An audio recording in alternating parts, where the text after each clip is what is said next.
दोस्तों यहाँ पर हम लोग शंकु के महत्वपूर्ण सूत्रों के बारे में जानेंगे। तो दोस्तों ये रहा शंकु का चित्र। शंकु के चित्र में कुछ पार्ट्स नज़र आ रहे हैं, तो चलिए जान लेते हैं कि उन पार्ट्स को क्या कहते हैं, किस पार्ट्स को क्या कहेंगे। तो दोस्तों ये शंकु का चित्र है और इस शंकु के आधार में आप लोगों को एक ये वृत्त नज़र आ रहा होगा, ठीक है। इस वृत्त में ये केंद्र है, ये जो बिंदु है केंद्र है, और फिर ये जो दूरी जा रही है, ये दूरी इस शंकु की जो है त्रिज्या है, जिसको यहाँ पर r से व्यक्त किया गया है, ठीक है। और ये जो दूरी आप लोग देख रहे हैं दोस्तों, ये इस शंकु की तिर्यक ऊंचाई है, जिसको यहाँ पर l से व्यक्त किया गया है, ठीक है।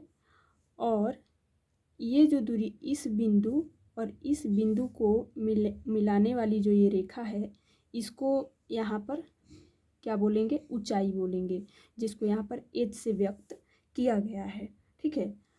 अब मान लीजिए शंकु का आयतन निकालना हुआ, शंकु के वक्र पृष्ठ का क्षेत्रफल निकालना हुआ, शंकु के संपूर्ण पृष्ठ का क्षेत्रफल निकालना हुआ, तो हम लोग किन किन सूत्रों का प्रयोग करेंगे, इन्हीं तीनों सूत्रों के बारे में हम लोग जानेंगे। तो देखिए, जैसे मान लीजिए इस शंकु का अगर आयतन निकालना है, तो उसके लिए हम लोग इस फॉर्मूले का प्रयोग करेंगे, 1/3 पाई आर स्क्वायर एच। शंकु का आयतन बराबर 1/3 पाई आर स्क्वायर एच, ठीक है। 1/3 फॉर्मूले में ही है, और ये जो आप लोग देख रहे हैं इसको कहा जाता है पाई। क्या कहा जाता है? पाई। फिर r जो है इस शंकु की त्रिज्या है, जिसको r से व्यक्त किया गया है, इसीलिए यहाँ पे त्रिज्या के जगह पे क्या लिख दिया गया है, r स्क्वायर। फिर h जो है इस शंकु की ऊंचाई है, ठीक। इस शंकु की क्या है, ये ऊंचाई। तो शंकु का आयतन निकालने के लिए हम लोग 1/3 पाई आर स्क्वायर एच का प्रयोग करेंगे। दूसरे नंबर पर अगर शंकु के वक्र पृष्ठ का क्षेत्रफल निकालना हुआ, तो हम लोग उसके लिए पाई आर एल फॉर्मूले का प्रयोग करेंगे।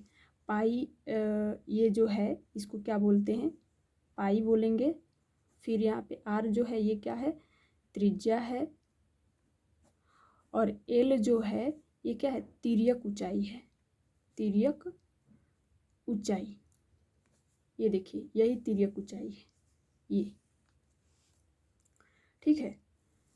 अब तीसरे नंबर पर है शंकु के संपूर्ण पृष्ठ का क्षेत्रफल निकालना हुआ, तो हम लोग किस फॉर्मूले का प्रयोग करेंगे।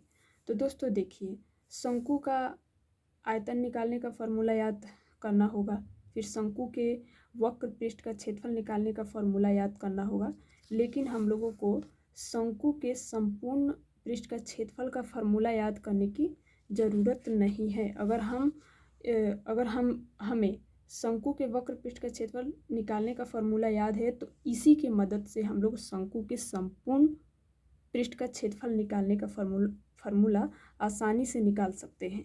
अब कैसे, थोड़ा देखिए यहाँ पर। शंकु के संपूर्ण पृष्ठ का क्षेत्रफल के बराबर होता है शंकु के वक्र पृष्ठ का क्षेत्रफल प्लस शंकु के आधार में बने हुए वृत्त का क्षेत्रफल।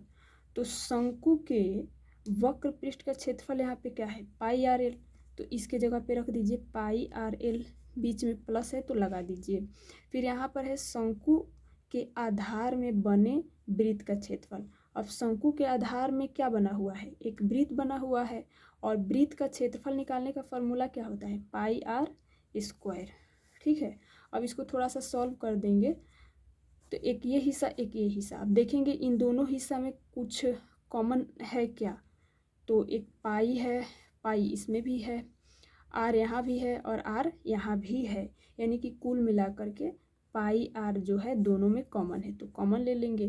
फिर यहाँ से पाई आर कॉमन ले लेंगे, तो यहाँ पे क्या बच जाएगा, एल, फिर बीच में प्लस, और यहाँ से पाई आर कॉमन ले लेंगे तो क्या बच जाएगा, आर, क्योंकि यहाँ पे 2 बार आर है, एक बार ले लिया तो एक बार बच जाएगा।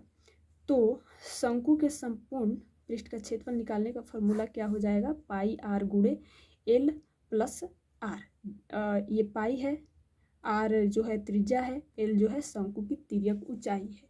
तो हम लोगों ने क्या सीखा, 3 फार्मूला हम लोग जाने, शंकु के आयतन निकालने का फार्मूला, शंकु के वक्र पृष्ठ का क्षेत्रफल निकालने का फार्मूला और शंकु के संपूर्ण पृष्ठ का क्षेत्रफल निकालने का फार्मूला।